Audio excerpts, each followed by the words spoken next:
नमस्कार। एक बार फिर से स्वागत है आप सभी का हमारे चैनल में। हम सुन रहे हैं डॉक्टर अशोक शर्मा जी द्वारा लिखित सीता के जाने के बाद राम, भाग 14। समय ही तो। राम महल में आए तो उनकी अति गंभीर मुद्रा देखकर किसी को भी उनसे कुछ पूछने का साहस नहीं हुआ। लक्ष्मण के भी चले जाने के बाद जीवन में शून्य कितना और गहरा हो जाएगा। मेरे द्वारा त्याग किए जाने के बाद लक्ष्मण कहाँ जाएंगे? उर्मिला का क्या होगा? क्या लक्ष्मण उसे भी अपने साथ ले जाएंगे? लक्ष्मण इस राज्य को त्याग कर किसी वन को चले जाएंगे या अयोध्या के अतिरिक्त किसी और राज्य में जाएंगे? कहीं वे अपने प्राण ही तो नहीं त्याग देंगे? राम के मन में प्रश्न पर प्रश्न उठ रहे थे। उर्मिला के भविष्य की चिंता भी उन्हें मथे डाल रही थी। उन्हें लग रहा था कि लक्ष्मण यदि उर्मिला को भी अपने साथ ले जाएं तो ही ठीक होगा, अन्यथा उर्मिला यहाँ अकेले रह नहीं पाएगी। शंकाओं और प्रश्नों का सिलसिला उनके मस्तिष्क में चलता ही जा रहा था, किंतु धर्म तो निभाना ही पड़ेगा। यह सोचकर उन्होंने लक्ष्मण को बुलवाया।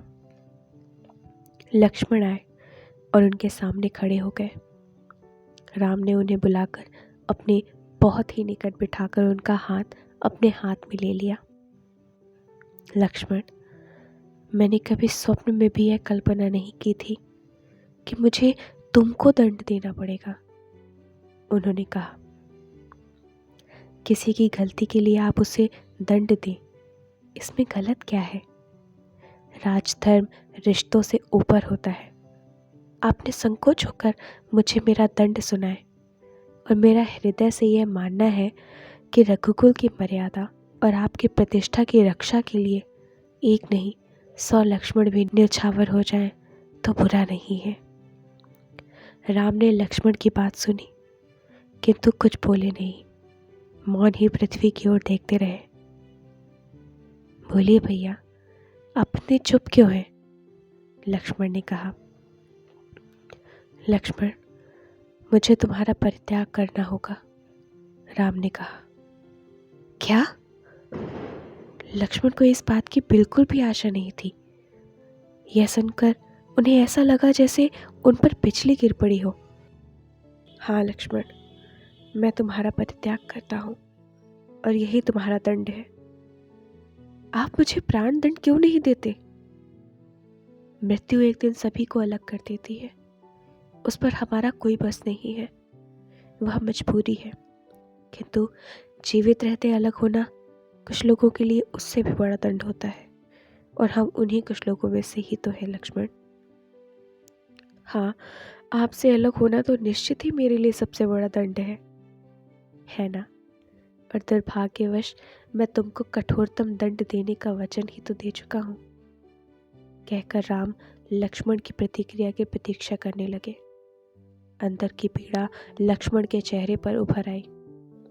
ऐसा लग रहा था जैसे वे कुछ कहना चाह कर भी कुछ न कह पा रहे हों। शरीरों पर ही मत जाना लक्ष्मण, हम केवल यह शरीर ही नहीं है, और केवल दृष्टिकोण का अंतर ही हमारे सुख और दुख की अनुभूतियों में भी अंतर ले आता है।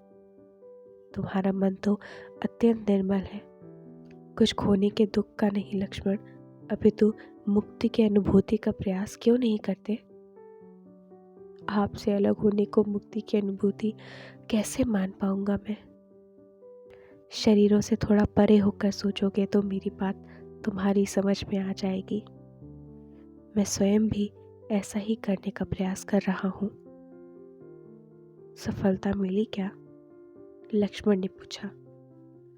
राम ने इस प्रश्न का कोई उत्तर नहीं दिया, बस ओठों को दबाकर लक्ष्मण की ओर देखा। लक्ष्मण ने राम की आंखें पढ़ी, उनके चेहरे का भाव देखा और बोले, मैं समझ गया। इसके बाद कुछ देर मौन छाया रहा। फिर लक्ष्मण उठे और राम के चरण स्पर्श करने के लिए झुके। ये चरण मुझे फिर नहीं मिलेंगे, उनके मन में आया, और फिर उन्होंने अपना मस्तक ही राम के चरणों में रख दिया। अंतिम बार आशीर्वाद दे दे, उन्होंने कहा। राम ने लक्ष्मण को उठाया और गले से लगा लिया। कुछ देर तक वे ऐसे ही खड़े रहे। ऐसा लगता था जैसे वे एक दूसरे से अलग होना ही नहीं चाहते। फिर अलग हुए तो लक्ष्मण मुड़े और धीमे बोझिल कदमों से चलते हुए कक्ष से बाहर निकल गए। राम उन्हें जाते हुए देखते रहे।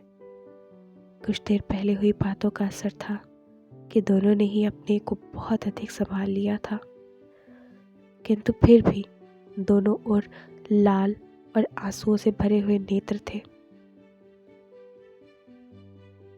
राम हुआ मैं, पीड़ाएं फिर भी होती हैं, आंखों में आंसू भी जन्म लिया करते हैं, ओंठ बीच कर कितना दर्द पिएगा कोई।